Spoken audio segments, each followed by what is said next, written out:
Everyone, it's Friday, and that means it's time for the raffle. I'm here with Mr. Lerner. How are you doing today, Mr. Lerner? Good to hear. Before we get started with today's raffle, we have a new segment called Mrs. Hagen's Around Town. Today, watch as I visit our Elmwood Park Fire Station to talk to Deputy Chief Kevin and firefighter Jordan about some fire safety tips. Good afternoon, everybody. It's Deputy Chief Kevin with the Elmwood Park Fire Department.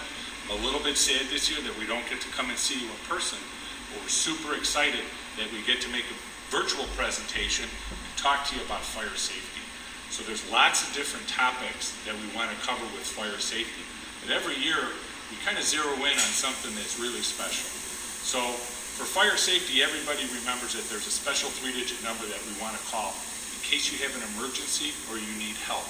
Maybe the police department to come, or the fire department, or even maybe an ambulance because someone might be sick. So we're going to call 911. Whenever we have an emergency, we're going to stay on the phone with our helpers there so that they can go ahead and make sure that the people that need to come and help you with your problem are dispatched. Some of the other things that are really important is that we always have smoke detectors that are working in our houses. Smoke detectors are really good at smelling smoke when it's really small. If a fire is very small, and it warns us with a loud beep so that we can get out of the house really quick. So it's important to have smoke detectors, but it's also important to make sure that they work. So maybe we can ask the adults in the house to safely go and test our smoke detectors and see if they might need some new batteries or maybe if they need to be replaced. Some of the other things that we always talk about is once you leave the house in an emergency for a fire, never go back in until the firefighters come and tell you that it's safe. So get out and stay out.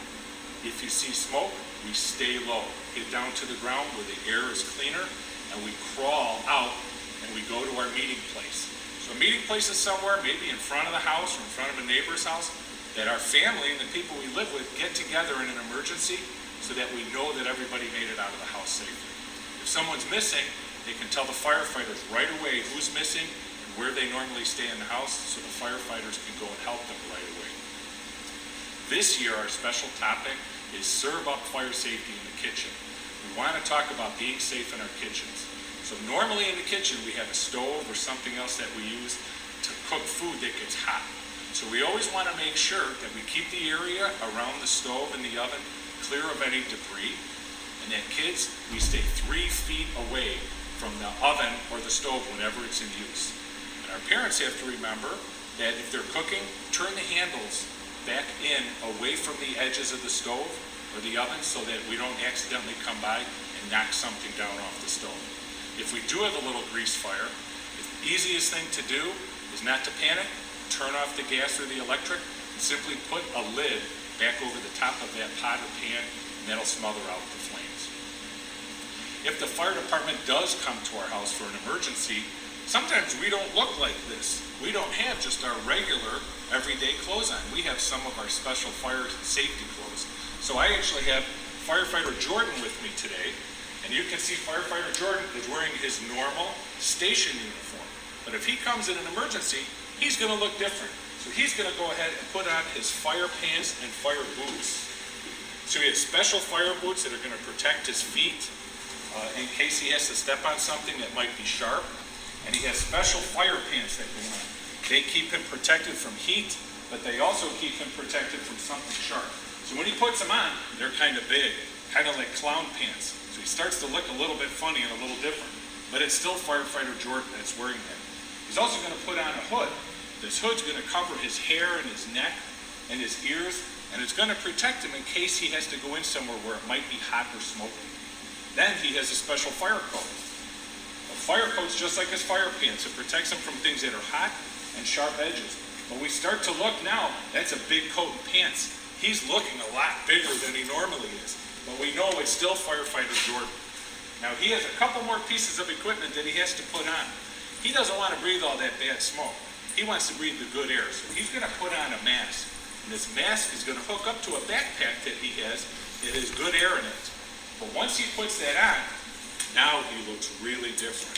Some people might think that he actually looks a little bit scary. But we know who's behind that mask. It's still firefighter Jordan. And his last piece of equipment he might put on is his helmet. His helmet's going to protect his head in case things fall down so that he doesn't get injured. So when he puts all of this equipment on and his special fire gloves, which are like really big, heavy winter gloves, he's going to look very, very different. And if you were to see him to come into your house in an emergency, he may be dressed like this, and he may sound funny, and he might even reach out and tell you to come to him. So he might look a little bit scary, but let's take a look and see who's inside all the scary clothes. So now, firefighter Jordan's going to take off his big gloves. He's going to take off his protective helmet. He's going to pull his hood down. He's going to remove that mask that he wears so he can breathe his backpack of air. And now we start to see, hey, it's just firefighter Jordan in there again. So now he can take off his fire coat and his hood and his big pants that he has on, his clown safety pants, and he's going to be dressed just like he is, just like me right now, just like the clothes that we wear every day. So if you do have an emergency, remember, call 911. Let's make sure that we get help coming as soon as possible.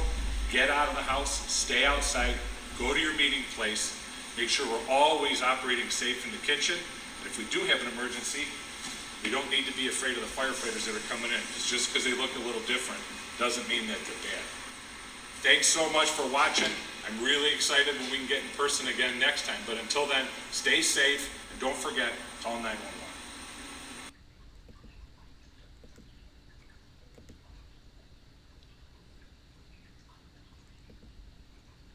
All right. Thank you, Deputy Chief Flaherty and Firefighter Jordan, for all of those fantastic tips. I think it's about time to get started with the raffle. What do you think, Mr. Lerner? Alrighty then, let's get started. We're going to start with our kindergarten students. First, from Miss Faraskia's homeroom class, Benjamin M. and Caesar R. These two boys have become best friends via virtual learning. Doesn't that melt your heart, Mr. Lerner? And they encourage each other every day. Great job. Next, from Miss Hudson's homeroom, Ibri C. and Ava T. Extremely kind to their classmates. They have very positive attitudes, and they have make each other and other students laugh and smile. Great job. Next, from Miss Marzillo's homeroom, is James G. and Monroe K. These two students are, simply put, superstars. And from Miss K's Cats, we have winners Emma M. and Michael V. These students are shining stars. Great job, Kinder Cats. Moving on to first grade, our first winners are from Miss Lester, Miss Lafredo, and Miss Runge's homeroom. The winners are Grace K. and Jeff H. Gracie has earned all smiles in class for celebrating the victories of her friends. She can be heard cheering them on and encouraging them while they persevere. Mr. Lerner, we all know that's my favorite word. Keep it up. Jeff has been in it to win it this week. He's very focused and ready to learn. He even took over leading a small group because he was so focused and so ready. Great job, Jeff. Next, in Miss Biederman's homeroom, we have Joey C. and Marion M. Both of these boys are so kind to their classmate. Great job. Next, from Miss Feldman's homeroom, we have Allison L. and Kara L. Great work focusing and using your whole body for listening to your teachers while they're teaching. From Miss G's homeroom, we have Eva A. and Nathan P. Both of these students had made such progress with their letters and sounds, and Miss G is proud of you, and so are we. Next, we have a special nomination from Mrs. DeSilvio for first graders Maya O. and Gianni O. Great work this week, and I am so proud of you, Mrs. DeSilvio.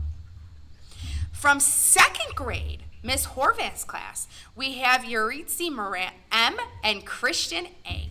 Christian has been working really hard during guided groups, and Yuritsi has been extremely helpful to her peers. Great job. We have a special nomination from Miss Bird for Nestor S. for all of his hard work. From Miss Ramundi's class, we have Aubrey F. and Hunter S. These two students are always working hard, and we are proud of you. From Miss Mangiamelli's homeroom, we have Naomi R. and Yara K. Naomi has shown up ready to learn with her headphones on every day. Great job.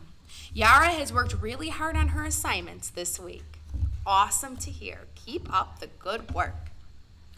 Next, we have from Miss Romano's third grade class, Leon M. and Sophia A. Leon is always on time to class. That's very important. And he's working very hard on all of his classwork. That's what we like to hear. Sophia participates in class and always has a smile on her face. I'm so proud of her, aren't you, Mr. Lerner? She's very quiet today. I'm not quite sure what's going on there. Next, from third grade, we have Miss Daniels' homeroom. From Miss Daniels' homeroom, we have Ella B. and Jordan Z. Ella always has a smile on her face and is always ready to go in class. Jordan works extremely hard in class and never gives up. Great job. Miss Anna Keeney has some special nominations from third grade. We have Juliana S. and Jeremiah S. These two students are on time for their math group and participate daily. Warms my heart, doesn't it? Don't you feel excited, Mr. Lerner? We'll take it as a yes. Next, from Mr. Falk and Miss Durkin's homeroom classes, we have Gael M. and Miranda H. Gael has been working really hard in math. Miranda is asking for help when she needs it. Awesome. From fourth grade, Miss V's homeroom, we have Brooklyn R. and Jem P. These students set high standards for themselves and work to produce excellent work. Great job. From Miss Predovich, she would like to nominate a few fourth graders as well. Malachi McGinley, Aiden Benitez, and Gabe S. Great job. They've been doing a great job advocating for what they need in math and working hard to complete assignments. Great work. Next, we have Miss Brightsman's winners. The winners are Martel Martinez and Gabe S. again. These students are always engaged and participate in live and posted lessons. Way to go! Next up, we have from Miss Riccio. The winners are Jaden W. and Damiani M. Jaden and Damiani have been working so hard in math class. Very proud of them. Next, we have Mr. Boland's homeroom. The winners are Nathan B. and Isabella M. Both of these students have shown much improvement in their work and participation in meets. Keep it up. We have a special winner from fourth grade nominated by Mrs. Olson. The student winner is Peyton B. Peyton came to record her help time to learn the song from class to get ahead. We did not have time in class to go over the song, so she took the extra step and went above and beyond to learn it. Isn't that great news, Mr. Lerner? Good job, Peyton. We have winners from Miss Manzano. She would like to nominate Leah A., Yahia A., and Gio R. These students have been extremely patient and helpful along with all of the students in 5P, 5W, and the fourth grade students that join us for math. They have been helpful while having the pleasure of having Mrs. Donner sub for the past week. Very proud to say that they are natural leaders. I am impressed. Our next winners are from Miss Anderson and Miss Campbell's homeroom classes. The winners are Xavier C., Emma C., and Valentina T. Xavier and Emma continue to work hard each week to complete their work during independent work time. They always put forth their best effort each and every day. Valentina completes her work and gives her best effort each day. We appreciate your hard work. Next, the winners are from Miss Windish's class, Zoe G and Sophia C. Zoe and Sophia have done a wonderful job adapting to remote learning and participating in class. Great job. We also have a special winner nominated by Mrs. Desano for GOC. He works hard and is doing a great job in math. Well, that completes the raffle, and judging by the fact that the lights are turning off, it must be time for the weekend. What do you say, Mr. Lerner? Looks great. We'd like to thank everyone. You will receive a prize in the mail from us. If for some reason your prize comes damaged or you don't get it, please just contact Mr. Lerner or myself and we'll be happy to set you up with a new one. As always, thank you and have a fantastic weekend.